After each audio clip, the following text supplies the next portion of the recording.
The Wednesday week is sponsored by the Riverside Cafe, the perfect place for a pre-match pint. There's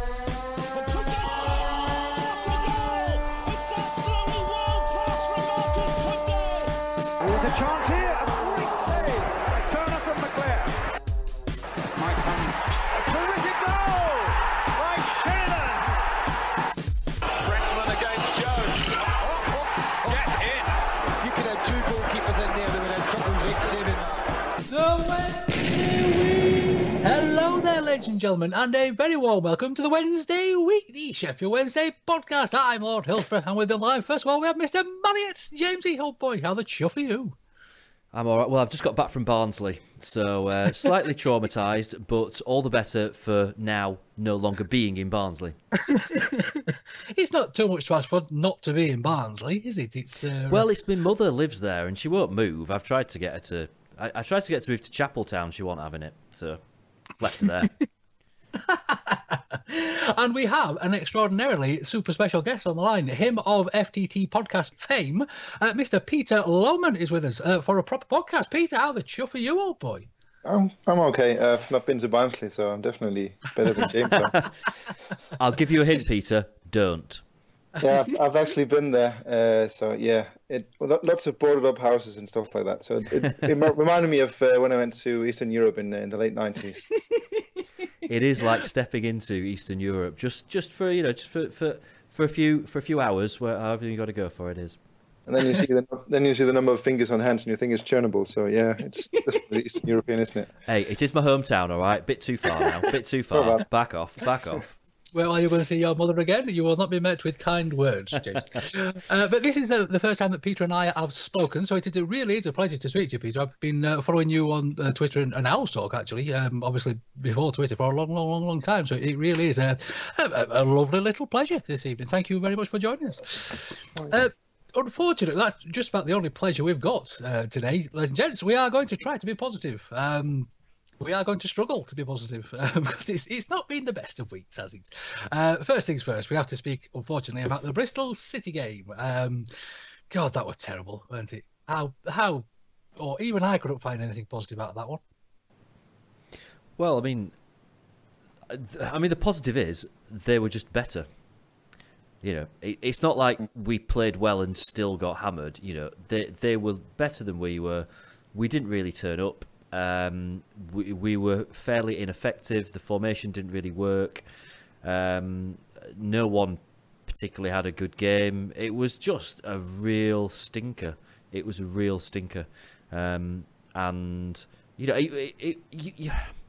leading up to the game, it was either going to be like it was, that we were going to get hammered, or we were going to pull off this miraculous victory. Because, of course, you know, the game was hanging in the balance, and Wednesday fans were up in arms, and it was going ahead, and they're like, oh, they're only doing it because, you know, we had a midweek game and they didn't, so they got a better chance of beating us. And you're like, yeah, but maybe the ultimate irony is that we're going to go there, we're going to steal a 1-0 win. Which, you know, I mean, it didn't happen, did it? Yeah, I don't know. It's just, we lost to the better team on the day. You know, maybe we don't need to beat ourselves up that much about it because they're a tidy team. They're having a good season. They had that bit more rest than we had, and you know they deserve to win. They played us off the park. Yeah, I agree. It's I don't think we played that differently from a lot of the games we played recently. It's just that some of the other games we've come up against teams that weren't very good, and they weren't able to take advantage of us, and Bristol certainly did. So it's, yeah, I mean, not a lot to do about it, but it's not the sort of game you expect to win either, anyway. So I guess it's just one you chalk off, and then you focus on games like the one we have coming up against Bolton, for instance. Yeah, you got it right. I mean, I think we have got to pay some attention to the fact that, I mean, defensively, we were pretty poor. I mean, it's probably as bad as we've been this season defensively. Some of the errors, just the way we switched off for at least one of the goals was, I mean, it was almost embarrassing, really. It was poor. Yeah, the way that they were just slicing through was kind of embarrassing at times. I mean, the second goal, which went through, one of the things that really frustrates me about defences, if you like, or footballers in general, is when they think a player's offside and they all stick their arm up in the air instead of just carry on playing football. And Zizou was in an offside position, but the ball wasn't going to him. So everybody stuck their arm up in the air, and Bobby Reid just stuck his second in, and it was just horrendous defending. Which obviously after sort of the Stuart Gray, we've not seen defending this bad for quite a while, have we? Well, we've not even seen it really this bad for certainly for the opening part of the Yoss era. Really, you know, that's the one thing that he'd done is really shored up the defence. You know, I think, you know, we'd have to put Burton down as the low point of this season, and you kind of thought after that it can't really get any worse. And you know, to be fair, in comes Yoss, and it did start to improve, and you know, we had a certain kind of, you know, resolute at the back, which we'd not seen for a while. The worry is the fact that very quickly it seems to have completely vanished again, and almost to the point whereby it's almost worse than it was before he came now, in terms of when the defence is having an off day, they might as well just not be there. And you know, it's interesting, quite a few people saying that the only reason that it wasn't more than 4 is because I think Bristol City felt a bit sorry for us and they took the foot off the gas and kind of thought 4's enough, there's no point pushing it any further, and kind of let us off the hook a little bit, because that could have been cricket score, really. Yeah, I watched it on iFollow. That's one of the few benefits, or maybe not as much a benefit this season, but one of the few benefits of being abroad is that you get to watch every game on iFollow, because you can't do that in the UK. But I mean, I watched the game. It's become a sort of principle for me to watch it to the end. But it was definitely they eased up at around 60 minutes, 65 minutes, and I mean, no need to expend some more energy for them. They're chasing the playoffs, and for us, I mean, we're beginning to look like a team that is repeatedly playing the first game of pre-season in some ways. I mean, you know, the pre-season game, you usually go to Alfreton or a tiny non-league club and play them just to get the players going, and then play a half, and then you play a second team in the second half and all that. But our team looks like a team in the early stages of pre-season, with the fitness and the energy levels and the levels of organisation, and like a team that's not really gotten to know each other and have played together for some of them for several seasons. So that's the main worry for me. And the other worry is that when Luhukai came in, he, as you said, he shored up the defence, and he focused solely on defending, and we had nothing going forward. And then he thought, okay, we've got a couple of games now where we were okay defensively. Maybe we can start building some attacks. And the second he tried to set us up for more of an attacking approach, or at least a counter-attacking approach, the defense just falls apart. I mean, we need 8 men behind the ball all the time just to avoid being beaten 2, 3, or 4-0, and that's really grim. And if we did have a Gary Hooper up front, or somebody, or a Fessy to connect the two, or something like that, maybe that sort of defective tactic might work. But we just don't have the players to do it properly at the minute, do we? That's the thing.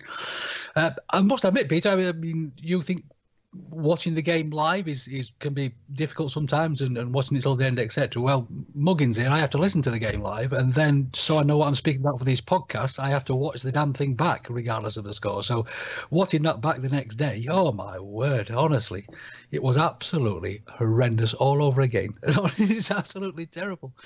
Are there any positives to take from this game, boys? Obviously, other than James mentioning that we got beat by a better team. I mean, Mr. Stobbs played. He's another... He played, yeah.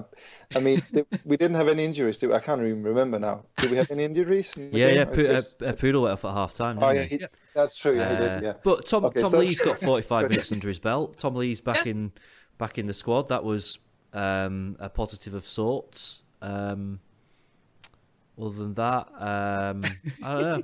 It didn't snow. That's a positive.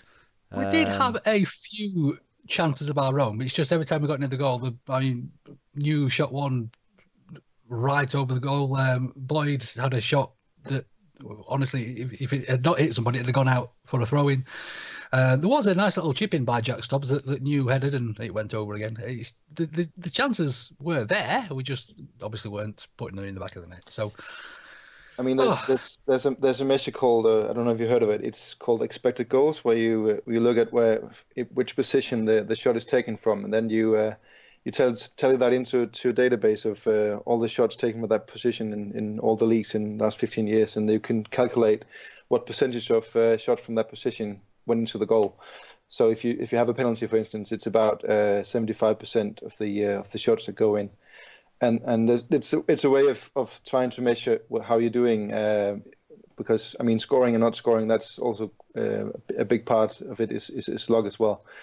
And in the Bristol game, we created 0.7 expected goals, which is really poor.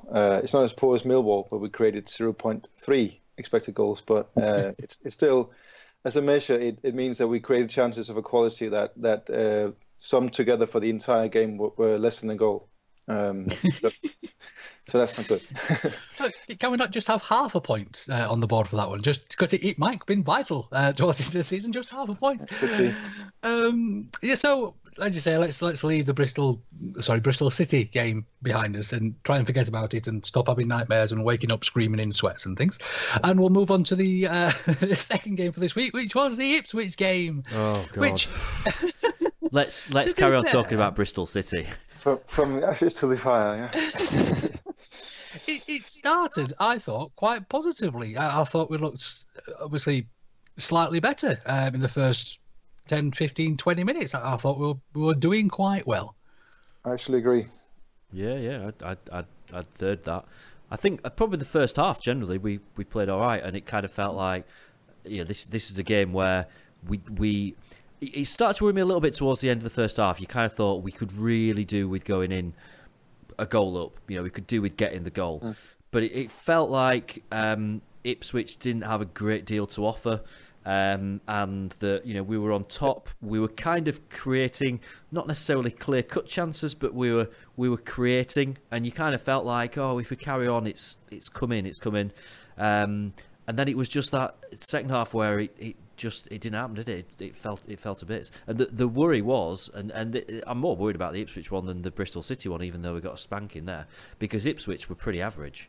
They didn't really do very much at all. They didn't really have to. We kind of did the hard work for them, and they came away with 3 points, and that is a worry. I wouldn't say they're average. I would say they're poor, but yeah, they've made being poor an art form. I mean, that's a Mick McCarthy team all over, and it's exactly the sort of team you want in like a lower league, close to relegation scrap. And they're exactly what if we wanted safety first and foremost, and didn't want to blood some youngsters and try to build for next season, and just wanted to get to safety as quick as possible. You want to be Ipswich basically, because that's the way they play. And I mean, when you have players like that Waghorn fella, just I can't stand him. I mean, it's awful. He's got celebration after his first goal with his cricket bowling. Oh, you arsehole. Excuse my French, I apologise. He just seems like one of those, I don't know, he just fits. I mean, he could play at Bramall Lane and he would fit right in, wouldn't he?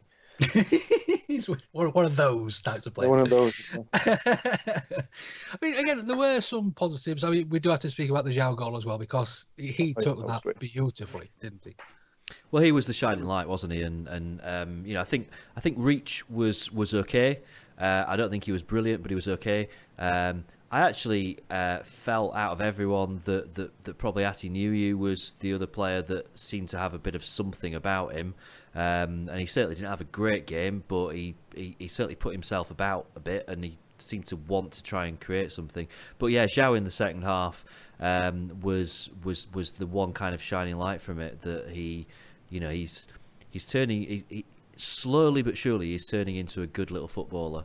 And I think that the goal was very well taken. He got kind of two defenders round him. Not an easy finish either, really, that. And he made it look very, very simple. His body itself didn't really move, did it? It was just his foot that was moving. So it was, I thought, a really well taken goal and something really out of all the the players that we've got. And I know with all the injuries and everything like that, but we're in a situation now where Zhao, who at this time last season was out on loan at Blackburn, who ultimately went down, and he wasn't really kind of coming up with the goods for them, is kind of our best player at the moment. Yeah, that goal reminded me of. This is going to take people back a few years, but as a Dane, I'm reminded of Preben Melchior. He played for the Danish World Cup team in 1986, and in 1984 he had a rip in his shorts when he shot a penalty and won the Italian Championship with Verona. But he's got the similar sort of thing going for him now, Zhao, where he can get the ball and he can create something on his own. And I mean, the obvious Wednesday reference is David Hurst, because you give him the ball and he wouldn't make a wonder dribble or anything. He'd just get past people, not with pace or anything, just cunning and then a quick finish when once you got the ball and lots of power in the finish. I mean, I saw. I mean, that's going a bit too far in the praise for him, but I saw a bit of that in the goal he scored there, and that's a new thing from Zhao, because he'll usually have a Jermaine Johnson dribble on him, and he'll follow the ball or something, but he's really looking like he's coming into his own. It's kind of like it's we've said this before. What's happening at the moment with Zhao seems to be his brain is catching up with his feet now. We've always said, if his football brain could be as good as his football feet, then he'd be a cracking player. And it just kind of feels like he's in a little bit more control now as to what his feet are doing, and that's making him a better player. And I think he's kind of keeping himself kind of grounded as well, which helps. He seems to kind of just be quite happy to quietly go about his business, and I think that's making him a better player as well. It's just a shame that he doesn't seem to be able to play game in, game out at the moment. Yeah, it's unfortunate, but as you say, there are sort of grassroots showing through, if you like, and if we can just tie it all together, it'd be brilliant. I mean, that goal, it reminded me of playing. Did you guys play sensible soccer in the 90s, where the ball just stuck to your feet? It was just like that. It was brilliant. I loved it. I don't know. I'm sort of really scraping the bottom of the barrel here, but other positives. I thought, although Boyd didn't have a wonderful game, he did create that chance where he sort of broke up the Ipswich attack and put it through to Butterfield, who in turn put it through to New, who in turn shot and missed, and we got a corner from it. So there were some shots there, but I mean, in Josh's, that was a valiant attempt, Lord H. Tried so hard. That was a valiant attempt. But in Josh's sort of post-match, he said that they've just got no confidence when it comes to attacking and that sort of thing. I mean, can we really disagree with that? I mean, do you think it's a confidence issue now? Definitely. I think it's partly confidence and partly we're just not very good, and there's no getting around that. You know, that is not it's not a combination of players that you would ever pick to play on a football pitch together, and you know, it's a combination of players that we've played before, and it clearly just it doesn't work. We know it doesn't work. You know, Boyd isn't effective in that kind of wing back role. It doesn't work for him, and he was fairly ineffective there again. Once he was, just once. You know, Palmer looks completely lost playing in position that he's in at the moment, and he shouldn't be, because he's done it before. But yeah, playing that wing back role where he's got to play further up the pitch, he's got zero confidence at the moment. He doesn't know what to do. He appears to have completely forgotten how to cross a ball, which is a worry for a wide player. Yeah, I mean, I don't know if it is as simple as just confidence or just the fact that we're currently playing combinations of players that just doesn't work. And also we need a leader. I mean, Reach is trying to do all he can, but he's not really, and I'm saying this, I'm not, I love it in Reach, but he's not a leader type figure. He's been pushed into the captaincy, but I don't really think it's a role for him, because he's a creative player and he needs some freedom. He doesn't, and the admirable thing about and Reach is he's really taking the role onto him, and he's trying to carry this team on his shoulders, and it's really breaking him down slowly, and he's getting progressively worse for each game that's going, after being really good, because he's playing all the games, and I mean, he's looking like a guy who's burned out, but still putting in the effort and putting in all those exceptionally many miles he runs at high intensity every game. So I mean, we really need a leader out there. And normally you'd say, well, Glenn Lowen's, where is he? But he's struggling so much with his own game that he has gives no leadership or no direction to the rest of the team. He's never been a very shouty fella, but I mean, you see no reaction from him or no direction of the defense or anything, which we did see before. So that's the main worry for me, that there aren't really a player on the pitch that can tell people where to go and tell people what to do in different situations. So if as long as we don't have that, we are going to struggle. I mean, it's tough enough as it is. We need Hutch, don't we? That's what we need. Yeah, we need do. Hutch back, because he will scream and shout he'll kick every ball, even the ones that he's not actually kicking, if you know what I mean. That's what we need. We need a natural leader, and Hutch would do that. And you get the impression that he's chomping at the bit to get back in the team, Hutch, because I bet he probably feels like he can sort these out. He can solve this. He can sort it. And to be fair to him, he's got as good a chance as any. The Louvens thing's really interesting because that's it's kind of been a subject of almost like a bit of a humorous thing. People having a bit of a laugh about it on Twitter about just how poor he was on Tuesday. But that's a real worry, because it's almost like you want to say now, look, we can't afford to play him again. We cannot afford to play him again, because he's giving away a goal a game, and you just can't you can't have it from your centre half, you can't have it from your captain, you can't really have it from anyone in your team, but you just can't afford to carry a passenger to that degree. And be effectively starting 1-0 down every game when you've got Louvens just capitulating, and actually, to be fair, he was lucky to only give away one goal on Tuesday, because he made 2 or 3 errors that were as bad as the one where they scored from, and yeah, we really need to not play him now for the rest of the season. Yeah, if that had been one of the youth players coming in and having a game like that, do you think we'd see him again in the first team? I don't think we would we? The thing is, if it was a youth player, then you kind of think, all right, they've made a mistake there, they're going to learn from it. The problem with Louvens is he's at the other end of his career. The mistakes he's making now are not because he's making mistakes, he's going to learn from them. They're just because his legs has gone, his brain's not far behind, and unfortunately, he's just not capable of playing at this level. And their mistakes he's making against Ipswich, who attackingly are one of the worst teams that we've seen all season. We might just get away with him against Bolton on Saturday, but when we actually, when we're up against someone that's half decent, crikey, can you imagine us going to Wolves? If we could talk about Wolves away for a second, when we play Wolves, can you imagine that? They'll absolutely rip him to bits. The guy he'll need some kind of psychiatric help afterwards. He'll be traumatized. They'll run rings around him. We can't. We need to take him out of the team. We've got to sort that out. I think I'd rather us be playing a kid at the back who, at least if they make a mistake, then crikey, they're going to learn from it. Yeah, it is difficult. And I mean, one little thing that you mentioned earlier as well about having a leader. There was a tweet from the SWFC Supporters Club. I don't know if you chaps saw this week, but it said a friend was in the team hotel against Millwall. The team were all down at breakfast in their little groups, and when Hugh arrived, I still can't say the damn word, he went round every table, and there was handshakes and back slaps and having a laugh and all that kind of thing. So he seems to be like the one person. We've seen it before. Obviously, we've tweeted out when he's on the touchline and he's clapping players that made mistakes and that kind of thing. But do you think there is that sort of play there? Obviously, I think it used to be Semedo that did that kind of thing, didn't he? And now we've got Dave, the saviour of Sheffield Wednesday Football Club. It's in cycling, professional cycling, you have a term that's called the road captain, which is far from the best cyclist on the team, but he's a guy that'll keep the others going and keep the others in check, and you definitely need that sort of person in a football team.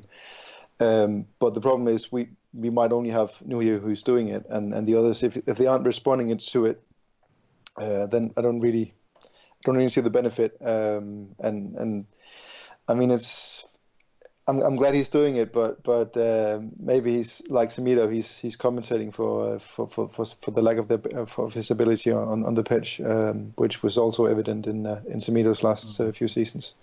Yeah, you're right. Absolutely. One last little thing from the Ipswich games. Then, of course, the Wednesday nights. I love Wednesday nights so much. Singing, we're on our way, and having the old phones up with the lights and things as well. Now, of course, it was hilarious. Absolutely, not hilarious. Brilliant. But the old gallows humour for the players on the pitch. Do you think that was helpful? Probably not, but I mean, it's a thing that it's a lot better than booing your players, isn't it? Of course, it is. And Absolutely. I like that we still as Wednesday fans, because sometimes you lose faith in us Wednesday fans as a collective, especially with some of the things posted on social media. But when you see things like that, it just warms your heart, doesn't it, in a tough situation? And I mean, we need that sort of approach to these things. Rather than getting angry, we need to laugh at ourselves and find that famous British self-irony, don't we? Because that makes things easier, and it doesn't make Hillsborough such a toxic place to play. Because, I mean, everyone is now slowly considering the idea that we're probably, especially next season, going to be playing a lot more youngsters in our team. But imagine going into Hillsborough as a youngster, playing in front of 20-something thousand, and the majority of them just shouting absolute abuse at you and booing you, and every move you make, they'll get over you if you don't do something wrong. For young players to come into that, I mean, that's just frightening, isn't it? And I just think back to, I don't know if you remember Lloyd Owusu when he played for us. He kept like throwing up when he played for us. And I think it takes a certain player mentally to play at Hillsborough, to play for a club like Wednesday. Not because we're a big club, but because we think we're a big club, and we apply that expectation and that pressure on the players. So rely on youth players, yes, that's definitely a route forward, but it's risky because it'll break a lot of those players, likely. So I much prefer the gallows humour. I much prefer the taking the light side of it and making it a laugh rather than getting angry and aggressive. It's kind of the maybe a laugh. It's a little bit like the old "How shit must you be? We're winning away" song, isn't exactly. it? Which I think we had a manager. Was it David Jones that kicked off about fans singing that, saying that it was disrespectful to the team and that the players didn't like it or something? But I mean, it is a little bit like that, isn't it? It's just kind of like having a bit of fun. And I tell you what, it was that kind of 10 minutes when the phones thing was happening and people singing that was the most enjoyable 10 minutes that I think I've had at Hillsborough this year so far. Because everyone was just kind of like, it just kind of turned into this kind of, and it was like British, the old British spirit. It was just kind of like, oh, exactly. It's going to be all right. It's going to be all right. And everyone was having a laugh together in the stands, and everyone just seemed to suddenly, it was as if we didn't have a care in the world. It was as if like, it doesn't matter anymore, does it? Let's just enjoy it. And then it all went wrong again. No. Fair play. I thought it was absolutely hilarious. Listening at home, I was chuckling to myself, and Lady H was giving me some very strange looks whilst we were doing that. So, do you guys have anything else other from the Ipswich game at all? Well, I've got kind of a question for you both, really, which is something that's kind of cropped up in the last couple of games. I've seen a lot of people talking about this online. I've sort of got into a couple of debates about it and then sort of regretted it and thought maybe I should just have stayed out of this. But there's a lot of questions being asked by some fans about... there's questions being asked generally about Jos, but particularly about his animation or lack of animation on the touchline. And this again came up. We've even one of our fellow podcast panelists who's not with us tonight, kicked off about this on social media earlier today.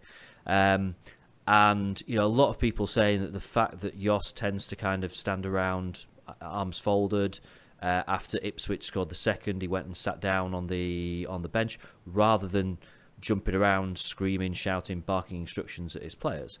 Now, you're probably not surprised to hear that I find this a complete non-debate, and I don't think that there is any difference whatsoever from a manager who screams and shouts instructions. In fact, I've probably got a little bit less respect for a manager that's screaming instructions at his players all the way through the game, because you've had all week to do that.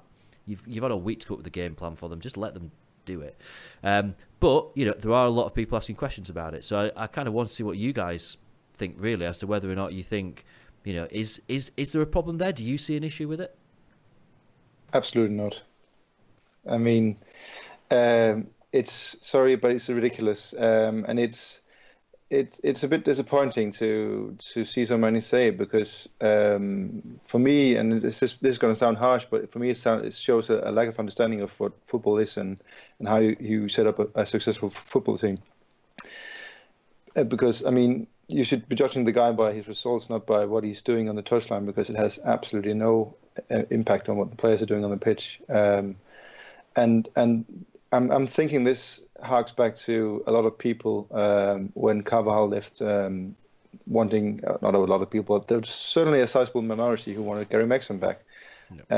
And if there's one manager in Wednesday's in the time as Wednesday fan I can't stand, it's Gary Megson, because he's just as one of his former players, Thomas Gorser, who played for them at West Bromwich, he once said in a TV interview in Denmark, Gary Megson, yeah, he just shouted you, and then after about 10 matches, you stop listening to him, because all he is a shout head, and that sums him up for me. I mean, that sort of managerial style, a lot of people will use as a reference, as a base reference for how a football manager should be.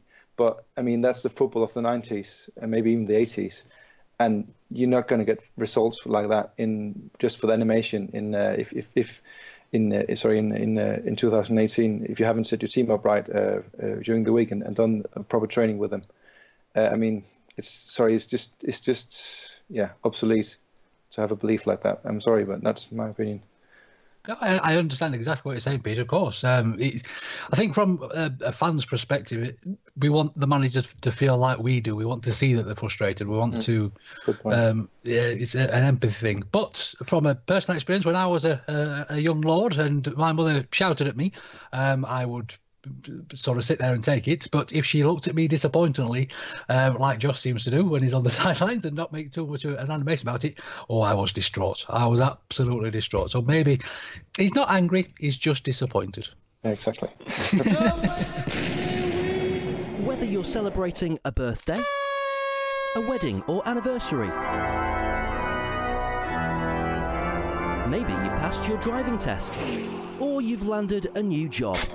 Well, whatever your reason for a party, the Riverside Cafe is the perfect location on Catch Bar Lane overlooking Hillsborough Stadium. To inquire about hiring us for your function, call 07989 856 054 or 0114 232 6121. Right then, ladies and gents, so let's crack on with the bit of Wednesday news we have from this week.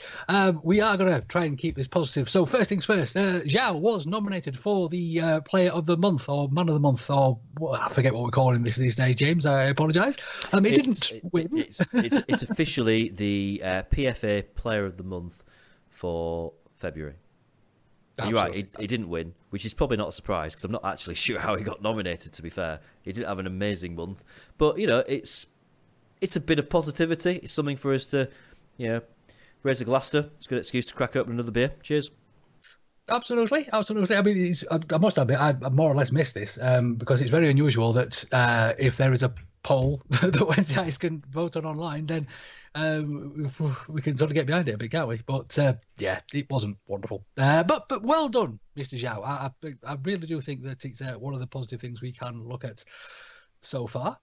Other positive bits and bobs. Oh, James, help me out with some positivity, will you, please? Okay, well, please. It's really useful that we've got Peter on tonight. Now, some people, I imagine probably most people, have seen that Peter and I have already been involved in one podcast this week. We did the collaboration cast with James from the Owls Americast, which was talking about finances, which we'll probably not get into because there's not a great deal about that that's positive.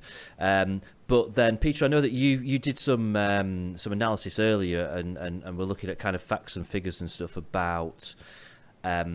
So the position that we're in right now, what we're on 37 points. The team that's third from bottom, Birmingham, on 30 points, and. Yep. This kind of there's this sort of mysterious kind of 50 magical number of points that's generally considered to be what you need to be safe in the Championship. But we've kind of, a few of us have said for a while that it's a good job it's a really poor league this year because it'll probably be a little bit less than that. Now you've taken that a step further, haven't you? And kind of looked at exactly what the situation's been over the last few seasons, and therefore what the likely situation is going to be this season. Yeah, I mean, you can compare. You can compare the previous seasons at this point after 36 matches and see how did the team in 22nd do after 36 matches. And if you look back the last 14 years, there's only one team that had fewer points than Birmingham have at the moment in 22nd. So that tells you that this season is going to be a low survival target. And there's a guy called Mark Taylor from a football app called Infogol, who does, by the way, some really good statistical stuff. And he's done some analysis based on these expected goals that I was mentioning before, which are in many ways a truer way to evaluate a team's performance over a season than the goals scored. And he said that there's a 66% chance that if we get 43 points that we will survive. And this is taking into account the remaining fixtures of both our club and the other clubs of the championship. I mean, it's obviously it's no guarantee or certainty or anything, and it's just number crunching. But it's a hell of a lot better than the old adage of the 50 points, because you could say conversely to the 50 points that I mean, there's quite a few teams in the 4 teams in the last 14 seasons that have been relegated, even though they got to 50 points. We were involved ourselves in that season. Was it? I can't remember when it was. It was 12, 13, I think. Wasn't it? Yeah. Well, Peterborough went down on 54 points. But I mean, there's definitely a connection between how many points teams at the bottom have now and how many points they're going to have at the end of the season. So I would expect that our survival target is a lot lower than the 50 points, and it's probably also in the low 40s, something like 42, 43 points. So basically that just means, or in simple terms, it means we need 2 wins from our last 10 games, and we got Bolton to play on Saturday, and that's interesting because again the number crunchers can look at what is the likelihood of relegation, depending on the result against Bolton, and at the moment the likelihood of relegation, if you want to express it in typical UK odds, it's 20-1 that we get relegated, which are pretty long odds. If you win the Bolton game, our likelihood to be relegated drops to 47-1. If you lose that game, it's all of a sudden 17-2. So. That tells you something about the crucial nature of the game we have coming up against Bolton, and how much our season could really ride on that one game, unfortunately. I mean, it's hard to dress it up as anything than an absolute must-win game, isn't it? I mean, this is the kind of game now that is going to define what the next 2 months are going to have in store for us. A win on Saturday, and those stats were quite incredible, really. About win on Saturday, it becomes, what was it, 47-1, yeah. Which is like, it's almost as if like it's just we can almost stop worrying. It's so unlikely that it's going to happen. All we need to do is just go out and win on Saturday. I really hope the players are listening to this, because no pressure or anything, lads, but this is the one. This is the one. We'll let you off against Ipswich if you go and I don't care how you do it, kick the crap out of them, whatever, punch it in the back of the net, see whether you get away with it, throw yourself down in the box at every opportunity, cheat, whatever, don't care, just win. Please, God, just win. One other little question we had from Twitter, chaps, I'll just pop this to you. Obviously, we're looking at the players, it seems as though they're disinterested in the football at points. Maybe that might be a little bit of a harsh phraseology, but we did have a question from Twitter from Paul Newby, asking, are the players not given 100% as they are essentially just scared of getting injured and obviously making things worse? Do you think that's a factor in what the players are thinking at all? No, I wouldn't say so. I mean, if footballers look disinterested, usually, in my opinion, it comes back to them not really knowing what they're supposed to do and what their teammates are supposed to do, and looking at the teammates and not having really an idea how to react to what they're doing. And if you look at the first games under Luhukai, there's definitely more of a spirit there, and more of an energy and an urgency to us, because it looked like they'd been told a plan that they understood and that they were carrying out, and they got confidence from carrying out a very simple plan, that is, but they still carried out a plan. In the last few games, it looks like they might have been told a plan, but it doesn't look like they feel like they're carrying it out, and it doesn't look like they really know how to carry it out. So that's, I think this interesting thing stems from us interpreting their body language a lot, and essentially it's probably not about the body language. It's probably about how we're set up and what goes on in the training ground. Yeah, and I think what we were talking about earlier in terms of lack of leaders on the pitch probably makes a difference as well, because I think, I would imagine, I've never played 90 minutes, a proper 90-minute football match. Well, I did a few weeks back, actually, and I got substituted in both the first and second half because I'm pretty shit. But I would imagine that quite naturally, when you're playing football for that amount of time, it's quite normal for your mind to drift a bit. And at times for you to just lose that focus and lose that concentration, and you need that voice there that's reminding you all the time, right, this is what we're doing, what are you doing, get in position, do this, do that, do the other. You need that instruction to just keep you on the ball all the time. And if you haven't got that, then when your mind starts to drift, then you're going to look like you're not up with the pace, or you're going to look like you're not bothered. And I imagine that's quite a natural thing to do, because keeping yourself, for anyone to keep yourself concentrating on the same thing for an hour and a half is asking quite a lot of anyone. I mean, in many ways, it's in the last two games we've had, because of Thornley's injury and Claire got injured as well, we had fewer youngsters in the team.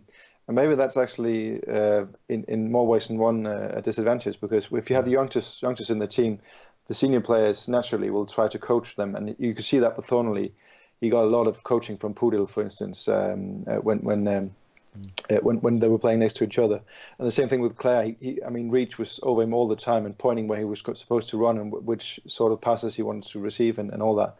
And when you don't have the youngsters in the team, maybe, and you're assuming, okay, this is George Boyd, he's played football since, I was in a nappy, so he's supposed to know what he's doing. Who am I to tell him what to do? And he'll sort it out.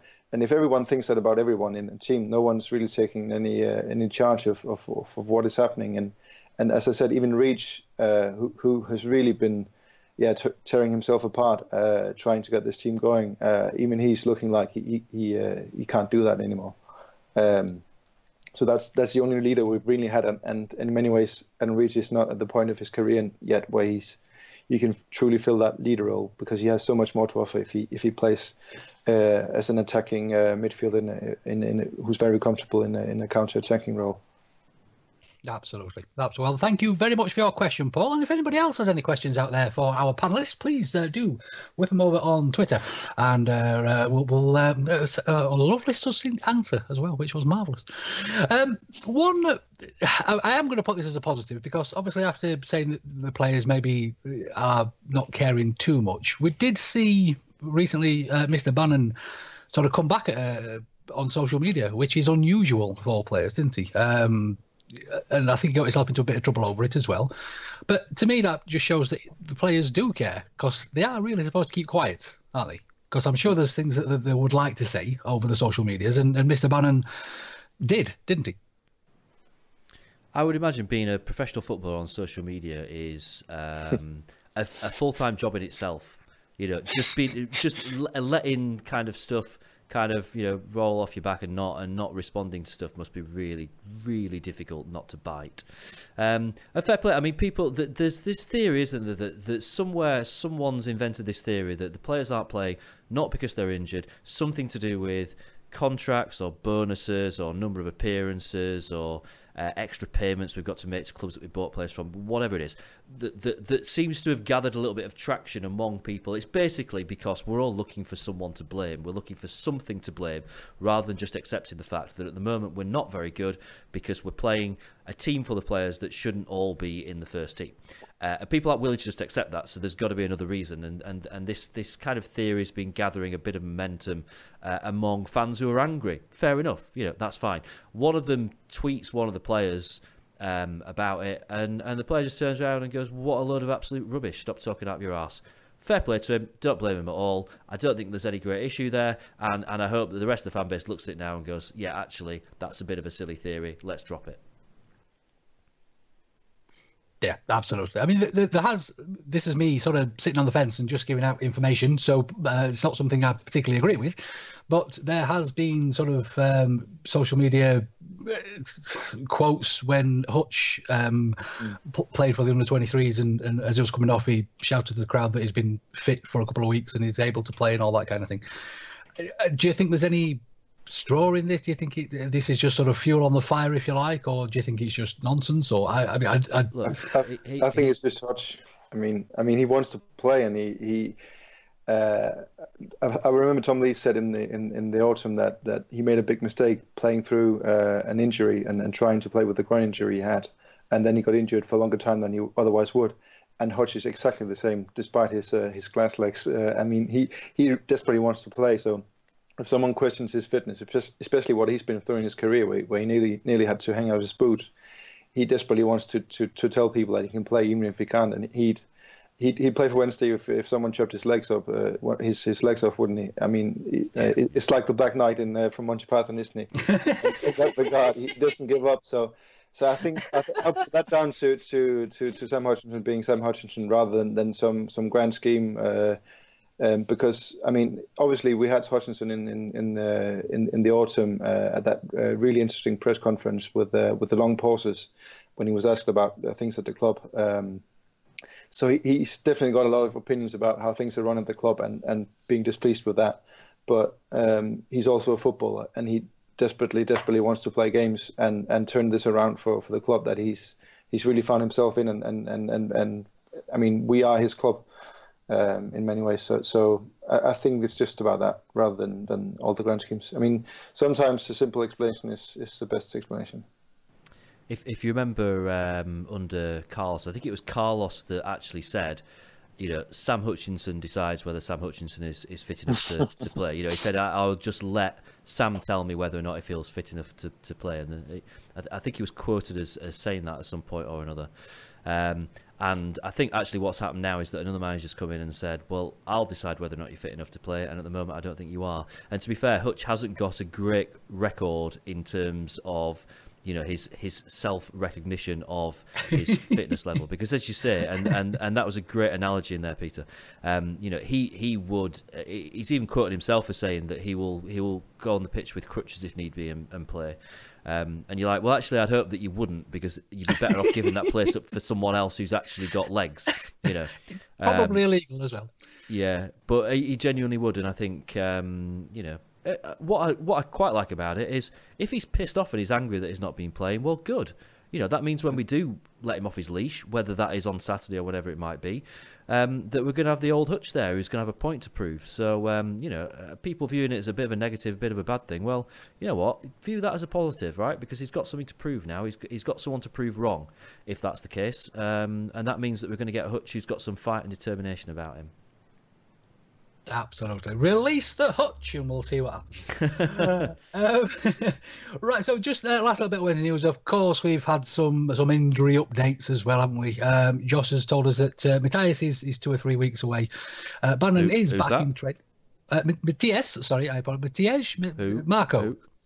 Young chap. Yeah, I think I remember him, yeah.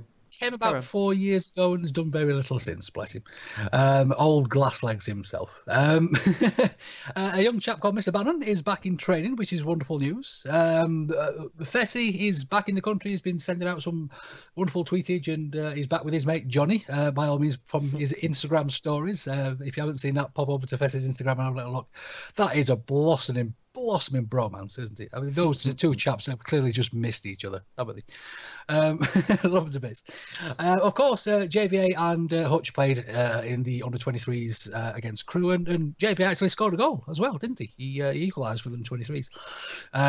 So it's all pretty positive-ish on the injury front as well. Players look to be on the road to recovery. It does seem as though Josh is rather keen for the players to get some game time with the under-23s before he introduces them back into the the first team, if you like. Do you think, because there has been people that mentioned maybe Josh is a bit too cautious, wants him to get a bit too much game time? Do you think that's the thing? No, because I mean, if you arrive at a club and you look around and you have about 14 fit first team players or senior players, then you're always going to take the cautious route, because if you injure more of them, then you only have to play more youth players. And the reason we're in this mess is because the fitness work we've done in pre-season and during the season has quite clearly not been good enough. Not to inundate you with the stats, but if all games in the championship had ended at halftime, we'd be 11th on 49 points. So we definitely have a fitness issue, and we definitely have an issue finishing games. And I can't remember the last time we played 2 good halves, for instance. So him managing fitness is the only way to go forward, because he'll break more of the players, and they might be long-term injuries that carry into next season if he does break them. So in my mind, it's the only way to go, because playing in and there's also signal in it, because some of the youngsters that have come through have done really well, like Claire and Thornley, who unfortunately is injured now. But a guy like Claire, if he's being put on the bench, and someone like Bannon on maybe 60% fitness is preferred instead, what sort of signal does that send to someone like Sean Clare, who seems like a confident lad? I mean, you also have to factor that in, that you have to motivate the squad, and picking half fit players just because they're supposed to be good and were once, in preferring them to younger players, just because of that.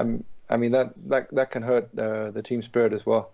So I really think it's the right way to go, that he's being super cautious with the fitness, because in pre-season we're going to have a lot of rebuilding to do what that is concerned. I've got 2 things to add on injuries, if I can. Please, one is, I just want to read a tweet from the Wednesday Youth Twitter account earlier on today, which was just brilliant, where it just says, Sam Hutchinson has just nearly snapped Crew's number 7 in half. The referee has the referee has a word. I love that. And then the other is, I invented this on Tuesday. Now, I'd had a few beers, and I don't know whether or not it's going to be as much fun on a Thursday night when I'm sober and everyone else is sober as it was on Tuesday night. But we'll have a go. So this is a fun new game. And what happens, and Lord H, I'll play this with you if I can, is I ask you to name any current Sheffield Wednesday player, any member of our current squad. Mm-hmm. Fit or not fit? You've kind of just ruined the game there, but you know, it doesn't matter. Just anyone, any player. We'll say Daniel Padil. Injured. Okay. Another one, and you see how far you can go. Another one. Okay. We'll say George Boyd. Being injured. We'll say Fernando Forestieri. Injured. And this, I think the most that I got was about 8 in a row, where I got someone in the pub before the game playing the game. I was just name a player, any player. Name it. Injured. So that's my winning streak. So try it with your friends. It's better if they don't figure out that you're actually playing this game, because then they start deliberately naming players that fit. But see if you can beat a streak of 8. That's brilliant. Absolutely brilliant. That's the best Sheffield Wednesday game. We used to have these games a lot, didn't we? And we just don't have them anymore. So if you've got a game as well, by all means, please do tweet us, because I must admit, we are struggling to find lovely things to speak about on this podcast just recently as well. Right then, chaps. So obviously we spoke about it a little bit earlier, but we do have Bolton at Hillsborough. Now, this is a game that's, as we mentioned, is imperative, it seems, for the season. And I must admit, we are all sort of erring on the side that Bolton aren't very good at the minute, and we are expected to win them. The fatal Wednesday error, as we all know. Because, to be fair, the teams that Bolton are playing, and they've played recently, they've not been doing terribly badly. I mean, you look back sort of from mid-February, they drew against Fulham. They actually beat Bristol City, which obviously we failed to do. So there has been some positives. They drew against Reading, which obviously similar sort of situation to us, and then they got beat at the week by Preston as well. But they have been pulling some draws out against good teams, which I know we've been trying to do as well. But I don't think it's going to be as cut and dried as people I think it's going to be. You guys? I agree. I mean, we haven't beaten a team below us this season yet. So we obviously have a problem. And last season we were really good against bottom teams. So that's a big change from last season. And Bolton play, from what little I've seen, they play a typical old-fashioned British game, trying to get the ball into the channels and vertical and getting it forward quickly. And we tend to do quite badly against teams that play that way. Certainly we did on the Carvajal, and it looks like it's the same on the Luakai. We struggle when teams press us. And Bolton will try to make up for their lack of ability and quality by pressing us probably and being aggressive in the tackle. So we could definitely do, as you said before, James, we could definitely do with someone like Sam Hutchinson back, because he could be crucial in winning that midfield battle and giving us a basis to attack from. Yeah, the one positive thing is that they no longer have Gary Medine. Because we would be starting 1-0 down if Gary Medine was still there. I think what you said there, Pete, was very true, because I remember the Bolton game earlier in the season, which was the first game where I kind of fully set my stall out and just said it's time for Carlos to go. I've had enough, because it was you could just you could just watch what was happening in that game. Down the flanks, they were just ripping us to bits, and we just didn't know what to do. And it was almost like, it was kind of slow motion at times. It was so obvious what was happening, and yet we just didn't have a response for it. So, I hope that we're a little bit more drilled defensively. I think we've got to, I know there's people that don't like it, I think we've got to stick with this back 3, back 5 system, because, I mean, really, we could do with playing 4 centre-halves at the moment, because we're that leaky. We've got to we just need to not concede. We really need to not concede, and we could do with everyone else who've recently been having more off days than on days, just turning up and just having the game that we need them to have, because it's just mega important. And can I say as well, and firstly, fair play to the club, because it's £20 a ticket for any stand on Absolutely. Saturday. Now I hope that means that there's a bumper attendance, and I know that there are a lot of reasons for Wednesday fans to be fed up at the moment. There's a lot to be angry about. There's a lot of questions that people want to ask. There's a lot of uncertainty. There's a lot to be worried about. For 90 minutes on Saturday, please forget all that. Doesn't matter. Forget it all. We could all go to the pub afterwards and have a right old wine if we don't win. But for that 90 minutes, let's have a repeat of that 10 minutes that we had against Ipswich, where we forgot about all the crap for 10 minutes and we just enjoyed ourselves and supported the team. Yeah, it was in a slightly sarky way, but let's just get behind them. Please, let's get behind them. Because then at least we can't shoulder any of the blame. We've done our bit, and if we give everything we've got, then it might just be the thing that makes them give everything that they've got. And if not, you know what, at least we've had a fun time for an hour and a half. So I really hope that there's a full Hillsborough, and that we give everything that we've got to get behind that team. Absolutely. James just wants to have fun. Oh, James just wants to have fun. So yeah, get £20. I mean, any stand, it's fantastic from the club, and it is needed as well. And hopefully, it'll fill the place, and we'll get Hillsborough, because it has been a bit somber. Obviously, we understand why it has been somber, but it's not a brilliant place to go at the minute, Hillsborough, is it? It's shite. It's awful. Yeah. It's really not very nice. So, yeah, just go get drunk, have fun, enjoy yourself. It'll be wonderful. Absolutely marvellous. Right, then, chaps, before we finish for this evening, do you guys have any little bits for this evening? Oh, I've got a few, actually.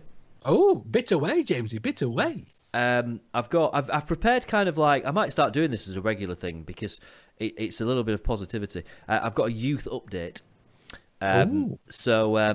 Alex Hunt, who is the captain of our under somethings team, might be under 19s team. Anyway, he won the goal of the month competition for his level. There is a video of it on the Wednesday website, and it is a screamer. It is. Actually, maybe we should just play him on Saturday, because he might score a goal like that. That's a plan. So that's good news. Connor Kirby which I've had to practice saying that because it's a bit of a mouthful. Connor Kirby, who is a midfielder who is 19 years old. He signed a new contract for another 2.5 years. So it's another one of our younger promising players that we're getting signed up to a contract. But we have had a player that's left this week, which is James Murphy, who's gone to join Los Angeles, although I believe that he is American, so it's not a huge surprise. But that is my youth update for this week. My James's other youth update. two other things from me. Firstly, I quite like this actually. The club announced earlier they've now launched this scheme whereby you can hire Hillsborough to play a match like with your mates. It's $2,000 plus, I assume, plus that. And you get a full 90 minutes, and the provider referee will hopefully be better than the one that we got against Villa a few weeks back. So that's you get quite to a sit good in thing. the changing rooms and things. I think you get the full-on experience. Yeah. Oh, that'd be worth it just to sit in the sort of Starship Enterprise type changing rooms, wouldn't it? It's a wonderful place to be. I'd do it if I could amazing. just stay in the changing room. I'm not bothered about playing on the Hillsborough pitch because I'm really rubbish, but I'd do it just stay in the changing room. And then the other thing that I've got, and this I meant to mention this a couple of weeks back, and I don't think we recorded a podcast, and I meant to mention it last week and I wasn't on. But I have a new favourite Victoria, and now Vic's going to be fuming about this. But I have to mention Victoria Chadwick. Now, Victoria lives in Brighton. And I got chatting to her at half-time in, I think it was the Villa game a few weeks back. Victoria travels from Brighton for every home match, which is we're talking a minimum of four hours, and with Saturday traffic, often it's more than that. She travels up for every home match, sits on the North Stand, and then travels back down to Brighton afterwards. So we're talking like a minimum of 8 hours travelling for every single home game, which I just think is absolutely astonishing. I mean, Peter, you could probably make it from Denmark quicker than Victoria can make it from Brighton. So I just thought that was absolutely brilliant. She listens to the podcast every week, so I think Victoria deserves a big mention. My new favourite Vic. Absolutely, jolly well done, Victoria. That's amazing. It really, really is. I do have one little bit for this evening as well. It's only a quick one. I did notice a tweet from the SWFC Community Partnership account, which is well worth a follow, by the way, because there's a lot of nice stuff that comes from those chaps and chapettes, of course. They do have free indoor football for girls every Tuesday night at Hillsborough College, ages 14 to 18, which I thought was a wonderful little sort of community thing that the Community Partnership are doing. So if you do have a daughter, or if you're listening and you fancy getting football on Tuesday night, to get in touch with those guys and go and have a little play, because it sounds like terribly large amounts of fun. So fantastic. Right then, first of all, Jamesy, if people want to get hold of you over there on the Twitterage or Bean, where can we do that?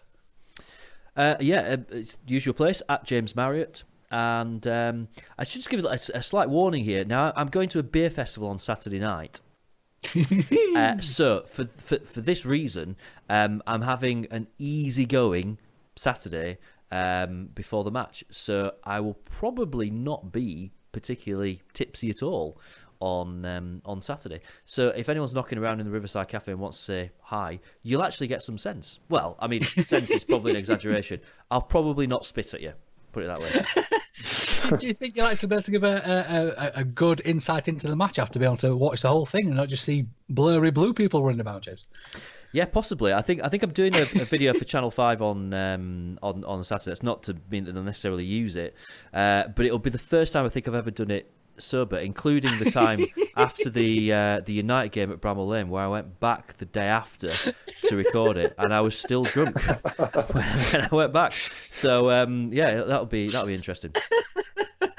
Brilliant, love it. Oh, fantastic. And Peter, thank you so much for joining us, Peter. It really has been an absolute pleasure to have you on. I mean, this has brought some actual sense to all this nonsense that we speak about. And if people do want to find more of your wonderful statistician business, where can we do that?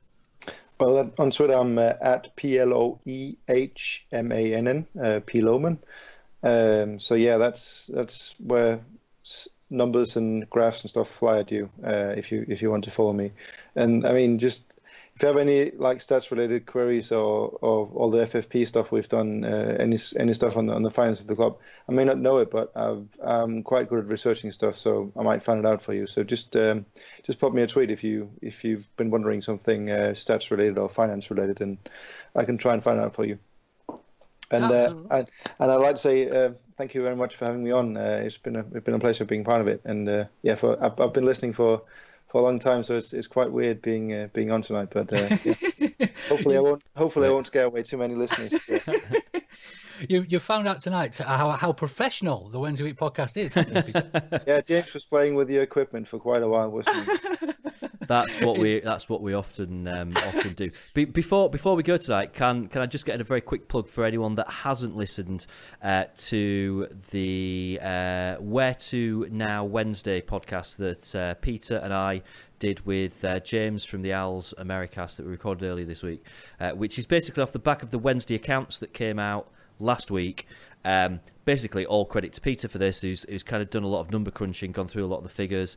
He's done a lot of research. He's found some stats that other people have found as well, and really looking into our finances, where we're at, and in practical terms, kind of what we need to look at doing this summer to make sure that we stay within the financial fair play regs and all that kind of stuff. It's honestly worth a listen. I'm sure you'll find it interesting. So if you haven't given that a go yet, then please do. Absolutely, I would like to second that, James. I mean, I look at the accounts and I see lots of numbers, and I must admit they make very little sense to an idiot lord like myself. But the podcast that you guys have done, and I would like to thank James Allen as well for this. But the way that you guys explain this in layman's terms, if you like, for people like me, is absolutely wonderful. So thank you so much for taking the time to do that. I know we're getting a bit gushy now, and I don't mean to, but if this kind of thing, even if it doesn't interest you, the finance side of it, have a listen to this, because it does make vast amounts of sense. And thank you so much for that. Right then, ladies and gentlemen, that's going to bring us to an end of this week's podcast. Of course, you get hold of me over there on the Twitterage at Lord H. That's L0RD_H. Get all the podcasts at TWWcast. Get us on the website at thewednesdayweek.co.uk. I'm like an expert at that now. And you can also find us over there on the YouTubes and the Facebooks and everywhere else as well. It has been a pleasure, as always, ladies and gentlemen. Thank you so much for joining us. Be good, be safe, and we shall see you real soon.